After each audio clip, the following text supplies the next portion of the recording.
All right, my massive game day Flying Dutchman. But first, I need to caramelize those onions. I don't like those onion buns. Not a fan of those. But I am a fan of caramelized onions in between the layers of beef and cheese. So, diced up a bunch of onions. Got the flat rock hot and ready.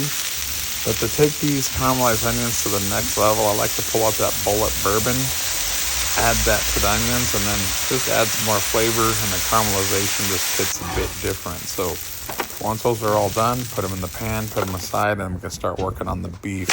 So like I said, I'm going for a massive Flying Dutchman. So I've got me a very thin cookie sheet. That's going to be the thickness of my ground beef. Pretty much perfect. I don't even have to smash it down. So I've got me a 5-pound chub of ground beef. Got about 2 pounds of that off. About 2 pounds or so fit perfectly in the thickness of this cookie sheet. So I got the wax paper, just easier to transfer to the flat rock.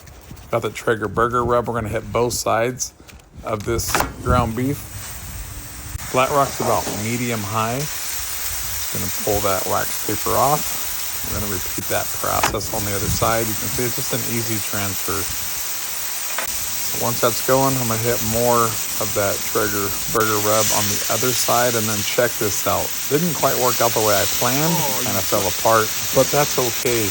We're using American cheese, and that cheese is going to be my glue. So as you can see here, pretty much went back together, no problem. Did that flip. Obviously using those 2 big Traeger spatulas to do the job. Here comes those bourbon caramelized onions, and then American cheese. I actually used 9 pieces of cheese per layer. Got the onions underneath, and now it's just time to layer this up. So one on top of the other, and this is your Flying Dutchman. So pull it off the flat rock.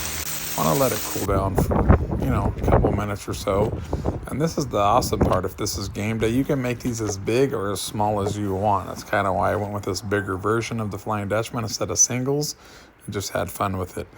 Obviously, the animal sauce is the cherry on top. So got me a big bowl of animal sauce. Gonna layer that on top, and you guys know what's left. It's just to take that bite right down the hatch in the bottom of the belly, and this is perfect for game day. Let's go.